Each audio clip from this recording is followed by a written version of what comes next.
Hello everyone, welcome to learning twist. तो यह है क्लास 6 साइंस का chapter number 2, diversity in the living world. ठीक है, तो चैप्टर के कई पार्ट्स हैं, पार्ट्स में कवर कर रहे हैं इसको हम, क्योंकि चैप्टर बहुत ज़्यादा लेंथी है। तो पार्ट 1, 2 और 3 चैनल पर जा चुका है, लिंक आपको उसका मिल जाएगा डिस्क्रिप्शन बॉक्स में। तो आज हम इसका नेक्स्ट पार्ट शुरू करेंगे। तो चलिए शुरू कर लेते हैं। हमने जो है पहले के जो प्रीवियस पार्ट्स की वीडियो गई हैं उसमें जो है प्लांट्स के बारे में देखा था कि प्लांट्स में क्या क्या डाइवर्सिटीज़ होती हैं, उनकी लीफ कैसी होती हैं, उनकी स्टेम कैसा होता है, रूट्स कैसा होता है, सब में अलग अलग होता है ना। ऐसे ही और उनकी ग्रुपिंग करना भी सीखा था हमने कि प्लांट्स को कैसे ग्रुपिंग कर सकते हैं। जैसे प्लांट्स की ग्रुपिंग करते हैं उनके लीफ के हिसाब से, उनके स्टेम के हिसाब से, इस तरीके से, है ना। अब हम देखेंगे इस वाले पार्ट में how to group animals, animals की हम ग्रुपिंग कैसे कर सकते हैं। तो देखो, अलग अलग तरीके के एनिमल्स होते हैं ना, डिफरेंट टाइप्स के होते हैं। जैसे कि कोई जो होते हैं जो लैंड पर रहते हैं, कोई वाटर में रहते हैं, और कोई ऐसे होते हैं जो दोनों जगह रहते हैं। तो उन सबको कहते क्या क्या हैं, उनके सबके अलग अलग मूवमेंट होते हैं। तो उनके मूवमेंट किसके कैसे कैसे होते हैं, तो यही सब है, देखते हैं। ठीक है, चलिए इसको शुरू करते हैं। Just like plants, animals too are significantly different from one and other. Plants की तरह ही बिल्कुल एनिमल्स जो हैं वो भी एक दूसरे से बिल्कुल डिफरेंट होते हैं। How can we group such a wide variety of animals. तो हम कैसे, इतनी सारी वैरायटी है एनिमल्स की हमारे पास, तो हम उनको कैसे ग्रुप में डिवाइड कर सकते हैं। What features can you think of to group them. और क्या क्या फीचर्स हैं जो हम उनको ग्रुप में रखेंगे, तो किस फीचर्स के हिसाब से उनको ग्रुप में रख सकते हैं। In activity 2.3 you have already set some basis for grouping animals, let us explore a few of those in more details. हमने 2.3 में कुछ जो ग्रुपिंग के हिसाब से एनिमल्स रखे थे, लेकिन यहाँ पर क्या करेंगे, हम कुछ को डिटेल में समझेंगे अब। ओके, चलिए देख लेते हैं। Let us find out. You have recorded the movement of a few animals in table 2.2. हमने टेबल 2.2 में कुछ एनिमल्स थे, उनके जो मूवमेंट देखे कि मतलब कैसे कैसे वो चलते हैं। You may have also observed how other animals move from place to place. और आपने देखा कि जो एनिमल्स हैं वो किस तरीके से प्लेस टू प्लेस मूव करते हैं। Let us now think about the types of movement in animals. आइए कुछ ऐसे ही एनिमल्स के मूवमेंट के बारे में सोचते हैं। A number of animals are shown in figure 2.7. You can add more animals that you may have observed and create a poster on the variety of animals. आप इस वाले टेबल में और ज़्यादा एनिमल्स भी ऐड कर सकते हो और आपको एक जो है पोस्टर तैयार करना है एनिमल्स की वैरायटी के हिसाब से। Which body parts are used by the animals in the poster you created and those in. आपने जो पोस्टर में जो एनिमल्स जो है उसको मतलब रिकॉर्ड किया है, उसमें आपको ने दिखाया है, तो उसका कौन सा बॉडी का पार्ट जो है वो मूवमेंट करता है। ठीक है, तो चलिए देख लेते हैं। तो देखो, जैसे ये है ना, ये पोस्टर बनाया मान लीजिए, तो आपको बताना है जैसे कि हमने ये काव है, तो काव कैसे चलती है, बाय द लेग्स, लेग्स चलती है ना। स्नेक क्राउल करता है ना, ये चीज़ें हैं। स्नेक क्राउल करता है, ठीक है। टर्टल जो है लेग से चलता है। फ्रॉग अपने लेग्स से जंप करता है, इस तरीके से। फिश है, फिश स्विम करती है। तो इस तरीके से बहुत सारी चीज़ें हैं, आपको बताना है देखकर। List these animals in table 2.5। आपको उन एनिमल्स की लिस्ट बनानी है टेबल 2.5 में जो दे रखे हैं। Note the ways in which these animals move and name the body parts use for movement. आपको जो है एनिमल्स को नोट करना है कि किस तरीके से वो मूव करते हैं, या फिर उनका मूवमेंट में उनके बॉडी का कौन सा पार्ट यूज होता है। Some examples are given in table 2.5। कुछ एग्जाम्पल जो है टेबल 2.5 में दे रखे हैं, जैसे name of the animal, type of movement, body parts use for movement. तो जैसे फर्स्ट है हमारा एंट है, ठीक है। तो एंट कैसे करती है, एंट वॉक करती है ना, चलती है, लाइन में चलती है और वो वॉक करती है, ठीक है। वो पेन भी नहीं चल रहा है, हाँ ठीक है, ऐसे लिख लेना। ये ए है, यू नहीं है ये, ठीक है। WAL के वॉक है ये, चल नहीं पा रहा है, ठीक है। लेग से चलती है वो। गोट वॉक एंड जंप करती है ना, लेग से चलती है गोट भी। Pigeon walk and fly, legs and wings से चलता है। House fly walk and fly, legs and wings. ऐसे ही फिश है, फिश क्या करती है, फिश जो है फिश करेगी, स्विम करती है। फिश क्या करती है, फिश स्विम। ओके, इसको हम लिख लेंगे, ठीक है। फिश स्विम करती है फिन से। एनी अदर, अगर कोई और है तो हम क्या लिखेंगे, हम स्नेक लिख सकते हैं। क्या लिख सकते हैं, एनी अदर में स्नेक आ जाएगा, स्नेक लिख लो, SNAKE स्नेक। तो स्नेक क्या करता है, क्राउल करता है स्नेक, CRAWL क्राउल, ठीक है। रेंगना, क्राउलिंग से रेंगना। और कैसे रेंगता है वो, होल बॉडी, उसकी जो पूरी बॉडी है उसके सहारे से वो रेंगता है, होल बॉडी। ऐसी 7th पे हम फ्रॉग लिख लेंगे, फ्रॉग लिख सकते हो आप। फ्रॉग क्या करता है, वो होप करता है ना, टर्टल टर्टल की आवाज़, और जंप करता है, जंप कैसे करता है, लेग से करता है। ऐसे ही हम जो है टेबल कंप्लीट कर लेंगे। और यहाँ पर टर्टल भी लिख सकते हो आप, टॉर्टोइज जो होता है, ठीक है। टर्टल क्या करता है, टर्टल भी जो है वॉक करता है ना, वॉक, और लेग से करता है, ठीक है, इस तरीके से लिख सकते हो आप।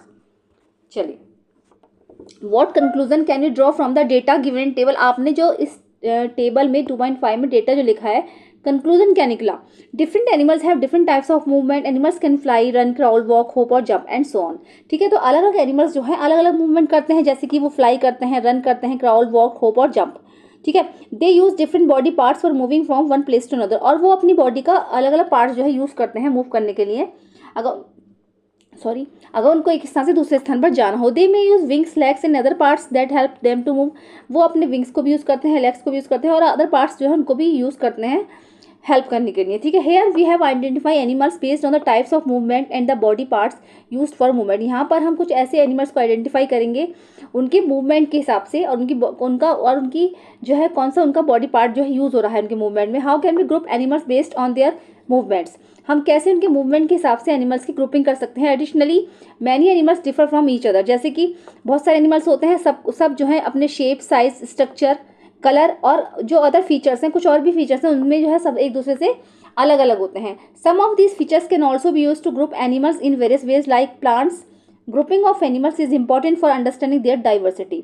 ठीक है, प्लांट्स की तरह ही एनिमल्स में भी बहुत सारे फीचर्स हैं, सबके अलग अलग हैं जैसे प्लांट्स में होते हैं, लेकिन हमें इतनी डाइवर्सिटी है एनिमल्स की भी, मतलब बहुत सारे एनिमल्स हैं, विविधता बहुत ज़्यादा है, तो हम कैसे, तो ग्रुपिंग से जो है काम इजी हो जाएगा। ग्रुपिंग जो है बहुत ज़्यादा इंपॉर्टेंट है, जिससे कि हम उनको समझ पाएँ, उनकी डाइवर्सिटी को समझ पाएँ। तो नोआ साइंटिस्ट, पहले एक साइंटिस्ट के बारे में जान लेंगे, जानकी अम्मल। ठीक है, 1897 में इनका बर्थ हुआ था और 1984 में इनकी डेथ हुई थी। Was an Indian botanist dedicated to environmental work and help to document and preserve India's rich plant biodiversity. तो इन्होंने क्या किया था, ये एक जो थी इंडियन बोटानिस्ट डेडिकेटेड थी, बोटनिस्ट होते हैं जो पेड़ पौधे के बारे में जो रिसर्च करते हैं, डेडिकेटेड टू एनवायरमेंटल वर्क, और उन्होंने क्या किया था, उन्होंने एनवायरमेंटल वर्क किया था, पर्यावरण के लिए बहुत सारे काम किए थे, एंड हेल्प टू डॉक्यूमेंट, और उन्होंने जो हेल्प की थी, जो हमारी जो प्लांट बायोडाइवर्सिटी है, डाइवर्सिटी जो होती है उसमें क्या है, बहुत सारे प्लांट्स एनिमल्स होते हैं, तो उसको बोलते हैं बायोडाइवर्सिटी। तो उसके जो डॉक्यूमेंट थे उनको प्रिजर्व करने का उन्होंने बहुत ज़्यादा जिम्मा उठाया था अपने ऊपर। She played a key role in the save Silent Valley movement, और उन्होंने जो है सेफ साइलेंट वैली मूवमेंट में एक की रोल भी निभाया था, उसने महत्वपूर्ण रोल निभाया। एक मूवमेंट चला था save Silent Valley movement. As the head of the Botanical Survey of India she initiated programmes to document the plant diversity of India. ठीक है, वो क्या थी, वो जो थी हेड थी बोटेनिकल सर्वे ऑफ इंडिया की, तो उन्होंने एक प्रोग्राम भी चलाया था, उसके programmes to document the plant diversity of India. भारत में जो प्लांट डाइवर्सिटी है उसके लिए जो डॉक्यूमेंट उन्होंने तैयार किए थे, और उनको संभाल के रखा था, उनको प्रिजर्व करके रखा था। ठीक है, success story save Silent Valley movement. ठीक है, ये रही success story save Silent Valley movement की। This is the real story of a forest in the Palakkad district of Kerala. ये एक रियल स्टोरी है, ठीक है, केरला के पालक्कड़ डिस्ट्रिक्ट के एक फॉरेस्ट की। It is about preserving untouched beauty of a moist evergreen forest and it's rich biodiversity. और ये एक ऐसी कहानी है जिसमें कि प्रिजर्व किया गया है, जिसमें कि सुरक्षित रखा गया है एक अनटच ब्यूटी को, एक ऐसा जंगल, एक वहाँ की जो बायोडाइवर्सिटी थी उस एरिया की, और एक जंगल था, उसकी ब्यूटी को सहेज कर रखा गया था कि जिससे कि वो नष्ट ना हो, वो हरा भरा ऐसे ही बना रहे। The now famous silent valley was saved by a remarkable movement lead by common people who were not even residing in the vicinity of the forest. ठीक है, और ये मूवमेंट किसने चलाया, ये मूवमेंट चलाया था वहाँ के कॉमन पीपल ने, जिनका कि उन जंगलों से कोई लेना देना नहीं था, उनके जंगल नहीं थे वो, लेकिन फिर भी वहाँ के कॉमन पीपल्स ने ये मूवमेंट चलाया था। The battle against the proposal of the hydroelectric dam across the Kunthipuzha river persisted for 10 years. एक तरीके से ये युद्ध था, और ये किस लिए था कि वहाँ पर क्या था, कुंथीपुझा रिवर पर है ना, जो है एक डैम बनाया जा रहा था, हाइड्रोइलेक्ट्रिक डैम बनाया जा रहा था। डैम से क्या होता है, पानी जो होता है, पानी को रोका जाता है। जब डैम बना दिया जाएगा तो पानी जब आएगा, पीछे की साइड से जो पानी आएगा तो वो फैल जाएगा सारी तरफ में, चारों तरफ में फैल जाएगा, क्योंकि पानी को रोकने के लिए बनाया जाता है डैम। तो जब वो फैल जाएगा तो आसपास जो जंगल थे वो नष्ट हो जाएंगे सारे। तो वहाँ के लोगों ने जो है कॉमन जो पीपल थे उन्होंने एक आंदोलन चलाया था, और ये आंदोलन 10 साल तक चला था। At that time people used all possible available means such as wide spread awareness programmes. इस टाइम पर लोगों ने बहुत सारे, जितना उनसे हो सका वो करा, ऐसे वाइड स्प्रेड अवेयरनेस प्रोग्राम्स चलाए। लेटर टू द एडिटर्स, अपने एडिटर्स को लेटर्स लिखे। Articles in newspapers, seminars and petition and appeals in court. उन्होंने जो है न्यूज़पेपर्स में आर्टिकल्स भी छपवाए, सेमिनार्स हुई, पेटिशंस दिए और कोर्ट में अपील भी करी। The movement was successful in saving the silent valley. और ये जो मूवमेंट था ये सक्सेसफुल हुआ, जो कि साइलेंट वैली के नाम से जाना गया। ठीक है, चलिए आगे देखते हैं। Plants and animals in different surroundings. ठीक है, प्लांट्स और एनिमल्स अलग अलग सराउंडिंग्स के। You might have observe during nature walks that different animals live in different surroundings. आपने ये नोटिस किया होगा जब आप वॉक पे गए होगे नेचर वॉक में, तो कि डिफरेंट एनिमल्स जो है वो डिफरेंट सराउंडिंग्स में रहते हैं। You have also recorded movement of animals in table 2.5। Does the movement of these animals depend upon their surroundings. क्या इनका जो वो है मूवमेंट है वो उनके सराउंडिंग्स पर डिपेंड करता है। Let us consider fishes and goat as example. Fishes live in water. Fish जो होती हैं वो पानी में रहती हैं। They have streamline bodies and fins for movement in water. उनकी जो बॉडी होती है वो स्ट्रीमलाइन होती है। ठीक है, मूवमेंट जिससे कि वो पानी में आराम से मूवमेंट कर सकें। जैसे कि मान लीजिए ये हमारी यही बॉडी है ना, ये होती है स्ट्रीमलाइन बॉडी इस तरीके से, ये जिससे कि पानी जब आता है ना, जैसे पानी मान लीजिए यहाँ से आ रहा है, वो स्विम कर रही हैं, तो पानी जब आएगा तो सीधे इसमें नहीं, इधर को जो है पानी इधर को फैल जाएगा। ठीक है, और वो आराम से स्विम कर पाएंगे, इसीलिए उनकी बॉडी जो है स्ट्रीमलाइन होती है। तो goats live in grassy areas and move with the help of legs. और गोट्स होती हैं वो ग्रासी एरियाज में रहती हैं। जैसे मछली तो पानी में रहती है, लेकिन जो बकरी होती है वो ग्रासी एरियाज में रहती है जिसमें घास फूस वगैरह हो, और वो लेग्स की सहायता से चलती है। The size and shapes of animals also differ from one another. इसीलिए जो एनिमल्स का जो साइज होता है और शेप्स होता है वो उनके मतलब उनके हैबिटेट के हिसाब से डिफर होता है। जैसे जहाँ पर वो रहेंगे वो उसी के हिसाब से ढल जाता है। क्योंकि देखो बकरी वहीं रहेगी जहाँ पर ग्रासेस होंगी, अगर ग्रास नहीं होगी तो बकरी वहाँ रहेगी नहीं, और मछली हमेशा पानी में ही रहेगी, तो उसी के हिसाब से वो ढल जाते हैं। इसलिए डाइवर्सिटी जो है देखने को मिलती है। जैसे कि ये एक्टिविटी है, let us compare and analyse. Look at table 2.6, recreate a similar table on the black board. आपको ऐसी ही एक टेबल ब्लैक बोर्ड पर तैयार करनी है। List the names of plants and animals you or your classmates have observed in the regions given in the table or already know about। आपको और आपकी क्लासमेट्स को एक प्लांट्स एनिमल्स की टेबल तैयार करनी है जो आप घूमने गए थे नेचर वॉक पर, तो या फिर जो आपके रीजन्स में पढ़ते हैं उनके बारे में। A few examples are given, you can add more. यहाँ पर कुछ एग्जाम्पल्स दे रखे हैं, आप इसमें और भी ज़्यादा ऐड कर सकते हो। ओके, जैसे कि इन द डेजर्ट। डेजर्ट में क्या होता है? डेजर्ट में होता है कैमल, है ना, क्या होता है? कैमल होता है। और माउंटेन्स में होते हैं देवदार tree. In the ocean, ocean में फिश होती है। और इन द फॉरेस्ट में होता है लॉइन। एनी अदर, अगर है तो किसी और रीजन में है तो वो आपको बताना है। यहाँ पर आपको एनी अदर है तो ये टेबल आपको कंप्लीट कर लेनी है सोच के। ठीक है, जैसे कि माउंटेन्स पर और क्या होता है, डेजर्ट में और क्या होता है, ओशन में क्या होता है, या फॉरेस्ट में क्या होता है। ठीक है, तो what are your observation regarding plants and animals found in various regions. तो आपकी क्या ऑब्जर्वेशन रही जो वेरियस अलग अलग क्षेत्रों में पाए जाने वाले जो प्लांट्स और एनिमल्स होते हैं, तो क्या ऑब्जर्वेशन रही आप अपने ऑब्जर्वेशन जो है अपने क्लासमेट के साथ डिस्कस कीजिए। You might observe from table 2.6 that the plants and animals found in one kind of region are different from those found in another kind of region। आपने जो है 2.6 जो टेबल है उसमें ऑब्जर्व किया होगा, देखा होगा कि जो प्लांट्स और एनिमल्स होते हैं कैसे एक रीजन के जो प्लांट्स और एनिमल्स होते हैं वो कैसे दूसरे रीजन के प्लांट्स और एनिमल्स से डिफर होते हैं। तो इसको ही बोलते हैं diversity. During a discussion in the classroom, Alex records that he observe cactus plants with thick and fleshy stems in the desserts of Rajasthan. तो एक डिस्कशन चल रहा था क्लासरूम में, तो एलेक्स को याद है कि उसने ऑब्जर्व किया था कैक्टस प्लांट के बारे में, जो कि बहुत ज़्यादा मोटा और उसका जो स्टेम है बहुत ज़्यादा फ्लैशी होता है और जो कि राजस्थान के डेजर्ट में मिलता है। ये जो है कैक्टस है और ये राजस्थान के डेजर्ट में ही मिलता है। Maya shares that she saw deodar trees in the Himalayas of Himachal Pradesh. और माया ने को याद है कि उसने ना देवदार ट्री देखा था जो कि हिमालयाज में, हिमाचल प्रदेश के हिमालयाज में ही मिलता है। ये रहा देवदार ट्री, है ना। पता है ये सब क्यों होता है? क्योंकि यहाँ पर इस टाइप के होते हैं कोन शेप के, क्योंकि अगर बर्फ़ पड़ती है ना हिमालयाज पे तो बर्फ़ जो है सारी झड़ जाती है नीचे, है ना, पेड़ अच्छे से रहता है। तो इस तरीके से जो हैबिटेट होती है वहाँ की रहने वाली जो चीज़ें होती हैं उसके हिसाब से ये सब अलग अलग होते हैं। तो these trees are conical in shapes and have flexible and sloping branches. तो ये जो होता है ट्री कोनिकल शेप में होता है और इनकी जो ब्रांचेस होती हैं वो फ्लेक्सिबल होती हैं, स्लोपिंग होती हैं, मतलब बर्फ आएगी और जो नीचे गिर जाएगी। Notice that these two types of plants found in different regions. अब आप ये देखिए कि दोनों तरीके के जो प्लांट्स हैं वो अलग अलग रीजन्स में होते हैं। Are different from each other, और दोनों ही एक दूसरे से बिल्कुल अलग हैं। वाई इज इट सो, ऐसा क्यों है? Why does the biodiversity of a region vary from that of another. Let us find out. आइए देखते हैं कि कैसे बायोडाइवर्सिटी अगर है तो एक रीजन से वो दूसरे रीजन की अलग क्यों है। तो आइए जानने की कोशिश करते हैं। There is very little water available in the desert. देखो क्या होता है, डेजर्ट में जो है बहुत सा कम पानी होता है। A hot desert is typically very hot during the day and very cold at the night. Hot desert में क्या होता है, गर्म दिन में बहुत ज़्यादा गर्म होता है और रात में बहुत ज़्यादा ठंडा होता है। तो therefore you will find plants and animals in this areas that can tolerate and survive both the hot conditions during the day and cold condition at night. तो यहाँ पर आप ऐसे प्लांट्स और एनिमल्स को देखोगे जो सर्वाइव कर पाते हैं, दिन की गर्मी को झेल पाते हैं और रात की ठंड को झेल पाते हैं, तो ऐसे वो सर्वाइव कर पाते हैं। The fleshy stems of plants found in the desert can store water and help them tolerate the hot condition in these places. और जो फ्लैशी स्टेम्स होता है, यहाँ के प्लांट्स का जो फ्लैशी स्टेम्स होता है, तो वो क्या करता है, वो अपने अंदर वाटर स्टोर करके रख लेता है, और वो जब वो बचा कर रखता है कि जब सूखा पड़ता है, बिल्कुल बहुत ज़्यादा गर्मी होती है, तो उसमें वो वाटर जब स्टोर हो जाता है तो वो उसका यूज़ करता है।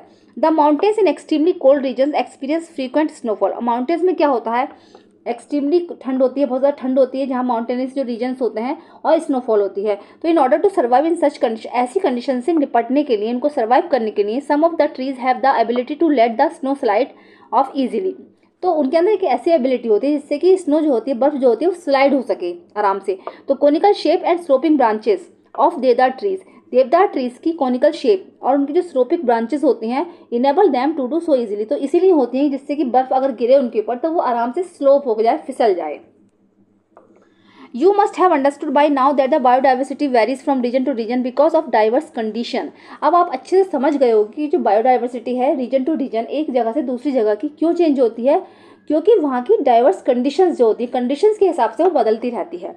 Look at the images of the camel from the hot desert of the Rajasthan, ठीक है, and a camel from the cold desert of Ladakh. आपको दोनों कैमल्स देखने हैं, हॉट डेजर्ट का कैमल है और एक है जो है कोल्ड डेजर्ट का जो कैमल है। What are the differences you observe between them, आपको इनमें क्या डिफरेंसेस जो है आपने देखे। What advantages do these differences provide to these camels, और ये जो इनके अंदर जो डिफरेंसेस दिख रहे हैं तो इससे इनको फ़ायदा क्या है। तो देखो, सबसे बड़ा तो मैं पहले आपको दिखा देता हूँ, ये जो इनका हम्प होता है ना, ये हॉट डेजर्ट वाले का है और ये है लद्दाख में रहने वाले का। तो इसमें दो होते हैं, इसमें ये पानी स्टोर करते हैं, तो ठीक है, तो यहाँ पर ज़्यादा जरूरत पड़ती है तो यहाँ पर जो पानी स्टोर कर लेते हैं, और यहाँ पर जो है इसमें भी ये पानी स्टोर करते हैं। तो देखो पता चल जाएगा बाकी आपको आगे। The camel of the hot desert has long legs with wide hoofs, इनकी जो हॉट डेजर्ट वाले की जो टांगे हैं वो ज़्यादा लंबी हैं और चौड़े चौड़े हूफ्स हैं इनके, है ना। हूफ्स होते हैं जैसे इनके पैर है ना, पैर यहाँ पर जो है हूफ्स टाइप के बने होते हैं जिससे कि रेत में आराम से चल सकें। Eric share that his grand mother told him that the long legs and wide hoofs help this camels to walk on the sandy desert. तो ये जिससे कि चलने में उनकी मदद करती है without sinking into the sand, जिससे कि सैंड में बिल्कुल भी ना फिसलें। ऑन द अदर हैंड, दूसरी तरफ the height and legs of the camels of the cold desert are comparatively shorter than those found in a hot desert. और ये जो होते हैं इनकी जो हाइट होती है लेग्स की, टांगों की, बहुत ज़्यादा कम होती है हॉट डेजर्ट की अपेक्षा। These short legs allow them to walk easily in mountains region, और ये क्या होता है, टांगे छोटी होने से ये माउंटेनियस रीजन्स में आराम से चल पाते हैं। In desert food is not available easily, desert में क्या होता है, जो खाना होता है वो आसानी से नहीं मिलता। Camels store food in their humps, तो कैमल्स क्या होते हैं, अपने हम्प्स में खाना जो है स्टोर कर लेते हैं। Camels found in the hot desert have one hump each that helps them to surviving during the scarcity of the food. तो हॉट डेजर्ट में रहने वालों के जो कैमल्स होते हैं उनके अंदर एक हम्प होता है जिससे कि वो जो खाने की जो स्कैरसिटी है ना, जो उनको भूख लगेगी तो उससे वो सर्वाइव कर पाएँ। Camels found in the cold desert have two humps each, और उनके अंदर जो कोल्ड डेजर्ट वाले कैमल्स होते हैं उनके अंदर दो हम्प्स होते हैं। तो these two humps shrink in late winters because there is not much food available in the cold desert and they have to use food stored in their humps during that time. तो वो क्या करते हैं कि जब mountainous reason है वहाँ पर, तो वहाँ पर ठंड बहुत पड़ती है, तो वहाँ पर खाना जो है ज़्यादा अवेलेबल नहीं होता, इसलिए उनके अंदर जो है दो हम्प्स होते हैं जिससे वो खाना ज़्यादा से ज़्यादा स्टोर कर सकें। Moreover they grow long hair from head to neck, और बल्कि क्या होता है उनके अंदर जो है लंबे लंबे बाल भी होते हैं उनकी गर्दन से लेकर उनके सर तक, which help them survive the cold winters of Ladakh, जो कि वहाँ पर लद्दाख की ठंडी ठंडी हवाओं से सर्वाइव करने में उनकी हेल्प करते हैं। What other features can help camels to survive in the desert, और क्या क्या कैमल्स में ऐसे फीचर्स हैं जो उनको सर्वाइव करने के लिए डेजर्ट में रखते हैं, मतलब जो उनको सर्वाइव कर पाते हैं, जैसे कि वो। Other students also start sharing their observation, और भी कुछ स्टूडेंट्स जिन्होंने अपनी ऑब्जर्वेशन जो है शेयरिंग करना शुरू किया। Kashi from Rajasthan says that camels excrete small amounts of urine, Kashi है राजस्थान से, तो उसने कहा कि कैमल्स जो होता है अपनी अपना जो यूरिन है वो बहुत कम मात्रा में जो है एक्सक्रीट करता है, मतलब निकालता है। देयर डंग इज ड्राई, उसका जो डंग होता है ना, उसकी जो पॉटी होती है वो बिल्कुल सूखी होती है। And they do not sweat, और उसको पसीना भी नहीं आता है। As camels do not lose much water from their body, इस जैसे कि कैमल्स जो होते हैं वो ज़्यादा से ज़्यादा पानी अपनी बॉडी से नहीं रिलीज करते हैं। They can survive for many days without drinking water, इसीलिए वो कई दिनों तक बिना पानी पिए रह सकते हैं। Maya talks about seeing plants with beautiful bright flowers, Maya ने क्या करा, बहुत सारे प्लांट्स भी देखे जिसमें सुंदर सुंदर फूल लगे हुए थे। Rhododendrons in the Shola forest of Nilgiris. Rhododendrons बोलते हैं इसको, जो कि नीलगिरीज के शोला फॉरेस्ट में मिलता है। Here rhododendrons are of shorter height and have smaller leaves to survive through the heavy winds on mountain tops. यहाँ पर क्या होता है, जो रोडोडेंड्रॉन्स होते हैं वो शॉर्ट हाइट के होते हैं और जो उसमें पत्तियां जो होती हैं वो छोटी छोटी होती है, जिससे कि वो ठंडी ठंडी माउंटेनियस हवाओं का सामना कर सके। However Pema who is from Sikkim, बल्कि पेमा जो कि सिक्किम से है, mention that she has observe rhododendrons in the nearby mountains to be taller. उसने अपने पास के माउंटेन्स में सिक्किम में देखा कि जो रोडोडेंड्रॉन्स प्लांट था वो बड़ा था, लंबा था। So even plant such as rhododendrons में exhibit different features in different regions to survive the condition of those regions. तो ऐसा इसलिए है कि दोनों जो है एक दूसरे के रीजन में अलग अलग डिफरेंट वो डाइवर्सिटी के साथ थे, तो जिससे वो वहाँ की कंडीशंस को झेल पाएँ, इसलिए ऐसा था। देखो यह है डिफरेंट फीचर्स ऑफ जो है रोडोडेंड्रॉन्स के, एक यह है और एक शायद ऊपर भी था मुझे लग रहा है, नहीं ऊपर नहीं है, आगे दिखाया होगा, नहीं एक ही दिखाया है इसमें, ठीक है। चलिए, Sagar tells his classmates that he went to the Andaman and Nicobar island with his parents for a special event. Sagar ने अपने क्लासमेट्स को बताया कि वो एक बार अंडमान निकोबार आइलैंड गया था अपने पेरेंट्स के साथ एक स्पेशल इवेंट पर। He saw huge whales and colourful fish in the ocean. उसने जो है बड़ी बड़ी व्हेल्स और कलरफुल फिशेस देखी ओशन में। His father explain that the streamline body of fish helps them to swim in water. उसके पिता ने उसको समझाया कि इनकी जो स्ट्रीमलाइन बॉडी है, जो मैंने अभी बताया है, वो इनको पानी में तैरने के लिए इनकी हेल्प करती है। We have learned that the plants and animals living in a particular region have special features that make them fit to survive there।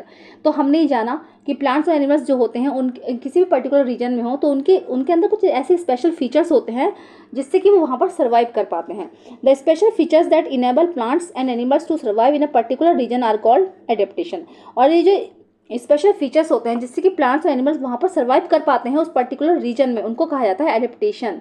ये इंपॉर्टेंट है। एडेप्टेशन क्या होता है, एडेप्टेशन क्या होता है, तो the special features that enable plants animals to survive in a particular region are called adaptation, ठीक है। The shape of the deodar tree and the height of the rhododendron are adaptation that enable them to survive in the mountainous region. तो देवदार tree का shape है ना, और उसकी जो हाइट है रोडोडेंड्रॉन की, तो ये एडेप्टेशन है जो कि इनेबल है, जो कि वहाँ पर वो माउंटेन रीजन्स में सर्वाइव कर पा रहा है। द प्लेस, और जो वो प्लेस जहाँ पर वो प्लांट्स और एनिमल्स होते हैं वो उसके हैबिटेट कहलाते हैं। The place where plants and animals live is called their habitat. ये भी इंपॉर्टेंट है और ये भी इंपॉर्टेंट है, डेफिनेशन इंपॉर्टेंट है ये। For example the habitat of sea turtles in the sea और द ओशन। जैसे कि एग्जाम्पल के लिए कि सी टर्टल्स की जो हैबिटेट है वो सी है ना, या फिर ओशन है। The habitat of a camel is the hot और द कोल्ड डेजर्ट। और कैमल की हैबिटेट है हॉट और cold desert. And the habitat of the rhododendron is the mountains. और रोडोडेंड्रॉन की हैबिटेट जो है वो है mountains. The habitat of plants animals provides them food, water, air, shelter and other needs for their survival. अभी जो habitat होती हैं ये जो है प्लांट्स और एनिमल्स को जो है वाटर प्रोवाइड कराती हैं, फूड प्रोवाइड कराती हैं, शेल्टर प्रोवाइड कराती हैं और बहुत सारी ज़रूरत का सामान जो है उनके सर्वाइवल के लिए उनको उपलब्ध कराती हैं। Many types of plants animals में शेयर द सेम हैबिटेट। बहुत सारे प्लांट्स एनिमल्स होते हैं जो कि सेम हैबिटेट शेयर करते हैं। Habitat plays an important role in the shaping of the biodiversity of the region. Habitat जो होती हैं किसी रीजन की बायोडाइवर्सिटी के लिए एक इंपॉर्टेंट रोल निभाती हैं। चलिए देखते हैं कितना और रह गया है ये।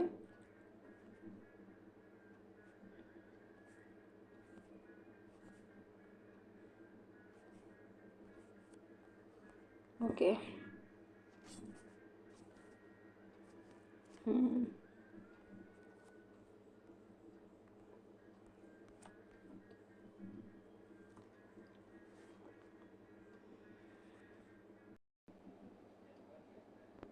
अब नेक्स्ट टॉपिक आएगा नो अ साइंटिस्ट। अब इन वाले ये जो साइंटिस्ट हैं इनके बारे में जान लेते हैं।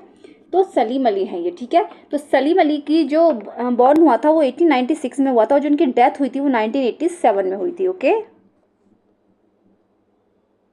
चलिए। He prepared a list of birds and documented their travel routes and habitats. उन्होंने क्या करा था, उन्होंने ना वो इंडिया में भ्रमण करते रहते, जगह जगह जैसे उधर घूमते रहे थे। तो जब वो घूम रहे थे तो उन्होंने बहुत सारे डॉक्यूमेंट तैयार किए थे बर्ड्स के ऊपर, पक्षियों के ऊपर डॉक्यूमेंट तैयार किए अपने ट्रैवल रूट्स के दौरान जो उनको पक्षी मिले, ट्रैवल रूट्स के दौरान जो उनको पक्षी मिले और उनकी जो हैबिटेट्स थी। हैबिटेट्स बताया था मैंने भी कि जहाँ जो रहता है, जैसे पक्षी कहीं रहते हैं, जैसे मान लीजिए कैमल है तो डेजर्ट जो है उसकी वो है डेजर्ट जो है उसके हैबिटेट है, ठीक है। ऐसी जो पाइन ट्री होते हैं, है ना, पाइन ट्री होते हैं, देवदार ट्रीज जो होते हैं, इनकी जो हैबिटेट है वो है माउंटेन्स, हिमालयन रीजन। तो इस तरीके से हैबिटेट यही होता है, ठीक है। तो उनके पक्षियों के हैबिटेट के बारे में एक डॉक्यूमेंट तैयार किया। He recorded the regions with high diversity of birds and took measures to conserve their regions. उन्होंने जो है हाई डाइवर्सिटी के जो बर्ड्स थे, जो पक्षी थे, उनको रिकॉर्ड किया कि कौन से रीजन में वो रहते हैं, वो कैसे होते हैं, क्या खाते हैं, क्या उनका हैबिटेट है। और उन्होंने जो उनके जो रीजन थे वो भी देखे सारे, ठीक है। उन्होंने मीजर्स करे उनको कि कहाँ कहाँ उनको सुरक्षित रखा जा सकता है, कंजर्व जो कहाँ कहाँ पर है वो। Keoladeo National Park in Bharatpur Rajasthan and Ranganathittu Bird Sanctuary in Mandya Karnataka examples of the regions he preserve, ठीक है।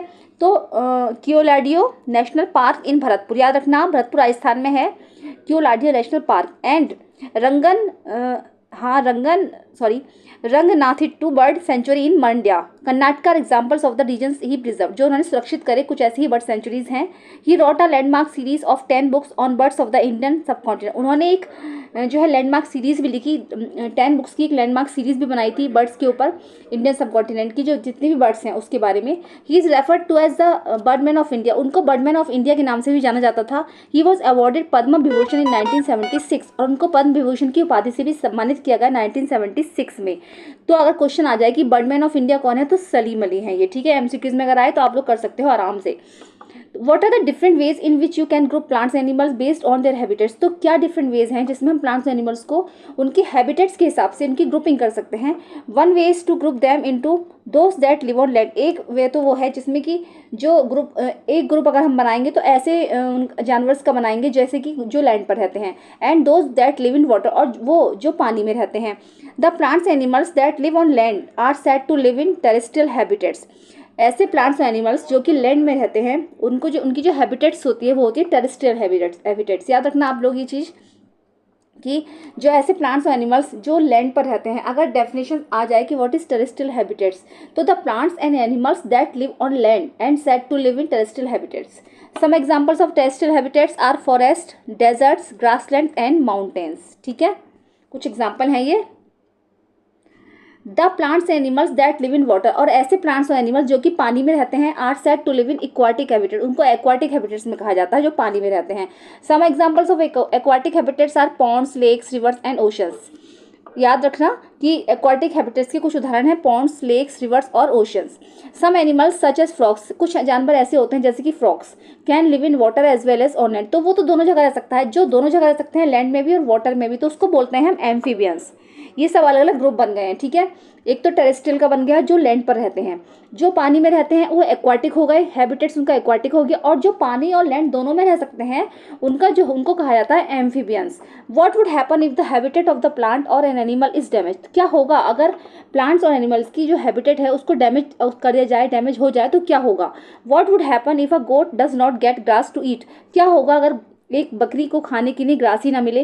Can a fish survive without water, क्या एक मछली पानी के बिना सर्वाइव कर पाएगी। तो ये सब हैबिटेट के हिसाब से है, क्योंकि देखो बकरी वहीं रह रही है, गोट वहीं रह रही है जहाँ पर जो है ग्रासलैंड है, क्योंकि उनके वहाँ पर हैबिटेट है। फिश अपने पानी में रह रही है क्योंकि पानी जो है उसका हैबिटेट है। इस तरीके से जो है जानवर जो वहीं पर रह पाएंगे जहाँ उनका हैबिटेट होगा। Check with your parents, grandparents and neighbours to know about the plants, birds, insects और any other animal they use to see frequently in their childhood and but do not see as often now. अपने parents से, अपने grand parents से या फिर अपने पड़ोसियों से जानने की कोशिश कीजिए ऐसे प्लांट्स, बर्ड्स और कीड़े मकोड़े जो होते हैं उनके बारे में, या फिर ऐसे जानवरों के बारे में जो उन्होंने अपने बचपन में तो देखे थे लेकिन क्या है अब उनको वो देखने को नहीं मिलते हैं। These changes often happen when habitats are damage, और ये सब चेंजेस इसलिए हुए हैं कि उनकी जो हैबिटेट है वो नष्ट कर दी गई है। तो देखा होगा जैसे कि जगह जगह क्या है, जगह जगह जंगल की कटाई हो रही, जंगल काटे जा रहे हैं। पहले जंगलों में जानवर रहते थे, अब जंगल काटे जा रहे हैं, जंगल काट के उसकी जो लैंड है उसको एग्रीकल्चर के लिए कर दिया गया है, कृषि के लिए कर दिया गया है।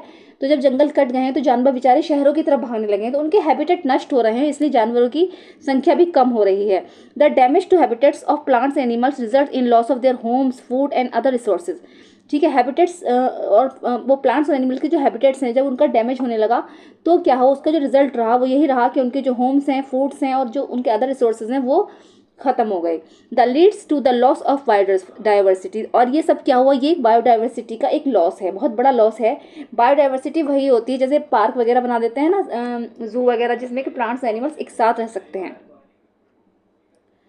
The population of the Bengal tiger, cheetah and great Indian bustard has declined in India due to the loss of natural habitats caused by human activities.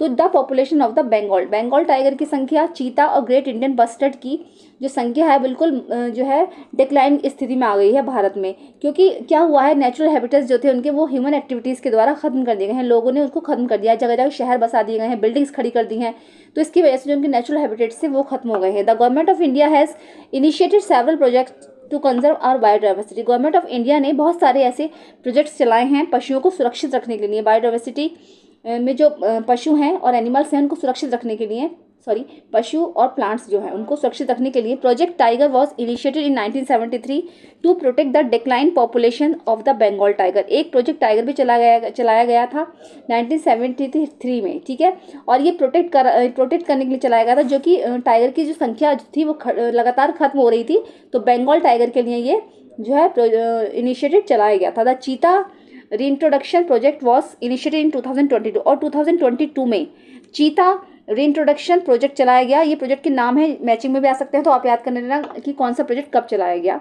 To restore the population of the cheetah, चीते की संख्या को दोबारा बढ़ाने के लिए चलाया गया था। ये similarly habitats of the great Indian bustards have been declared as protected areas in the states of Gujarat, Rajasthan and Maharashtra. उसी तरीके से जो ग्रेट इंडियन बस्टर्ड है उसकी संख्या, उसको भी डिक्लेयर किया गया है कि वो प्रोटेक्टेड एरियाज में रहेंगे, जैसे कि गुजरात, राजस्थान एंड महाराष्ट्र, ठीक है, तो बायोडाइवर्सिटी में वहाँ देखने को ये मिलते हैं।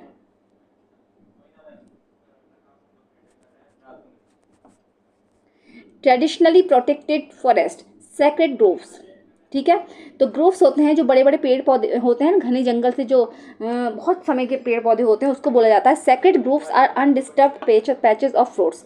सेक्रेड ग्रोव्स जो होते हैं वो होते हैं अनडिस्टर्ब पैचेस, जंगल के अनडिस्टर्ब पैचेस, जिनको कभी कोई डिस्टर्ब ना करे, बड़ी बड़ी शाखाएं इसमें लटकती रहती हैं, उनको कभी किसी ने ना काटा हो, कभी किसी ने कुछ ना किया हो। Their sizes may vary from quite small to very, और उनके साइज जो होते हैं छोटे से लेकर बहुत बड़े तक होते हैं। Sacred groves are found all over India, sacred groves जो होते हैं वो पूरे भारत में पाए जाते हैं। They are home to the different kinds of plants animal, और वो बहुत सारे प्लांट्स और एनिमल्स के घर हैं, इंक्लूडिंग न्यूमेरस मेडिसिनल प्लांट्स, और बल्कि इससे क्या है बहुत सारे मेडिसिनल प्लांट्स भी मिलते हैं। These are protected by the local community and no one is allowed to harm any animals and cut trees in these groves और डिस्टर्ब द एरिया। तो क्या है, तो वहाँ पे जो कॉमन लोग हैं वो इस जंगल की देखभाल करते हैं, तो यहाँ पर किसी को भी अलाउ नहीं है कि कोई भी वहाँ आकर किसी जानवर का शिकार कर सके, या फिर इनके पेड्स जो हैं पेड़ों को काट सके, या फिर वो इस एरिया को डिस्टर्ब कर सके। This way sacred groups are a community protected treasure of biodiversity. इसीलिए ये जो है बायोडाइवर्सिटी का एक खजाना है जो वहाँ के कॉमन पीपल के द्वारा जिनकी देखभाल की जाती है, ठीक है, तो जो वहाँ की कम्युनिटी है उसकी देखभाल करती है। Find out about the sacred groups in your region, अपने रीजन में, आपके कोई अगर रीजन में है तो सेक्रेड ग्रुप्स हैं तो उनके बारे में आप बताइए कि कौन कौन से हैं। We must protect biodiversity to ensure a planet is full of life, कि अगर हम अपनी बायोडाइवर्सिटी को प्रोटेक्ट कर सकते हैं तो बिल्कुल ये श्योर हो जाएगा कि हमारे जो ये लाइफ प्लानट पर जो है फुल ऑफ लाइफ है, हमारा जो ये प्लानट है जीवन से पूरी तरीके से भरा हुआ है। बस हमें यहाँ पे अपनी जो बायोडाइवर्सिटी है उसका ध्यान रखना है, उसको सुरक्षित रखना है।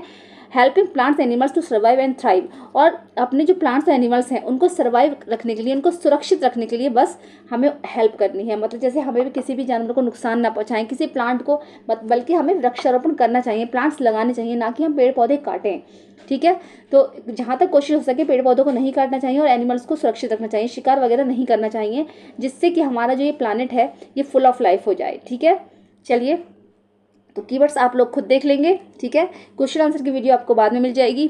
चलिए, तो कैसी लगी है वीडियो ज़रूर बताइए, पसंद आई है तो इसको लाइक करिए, चैनल पे फर्स्ट टाइम विजिट कर रहे हैं तो प्लीज़ सब्सक्राइब करिए, साथ में बेल आइकन भी प्रेस करिए ताकि मेरी हर आने वाली वीडियो का नोटिफिकेशन आपको आसानी से मिल सके। चलिए, मिलते हैं नेक्स्ट वीडियो में। Thank you so much.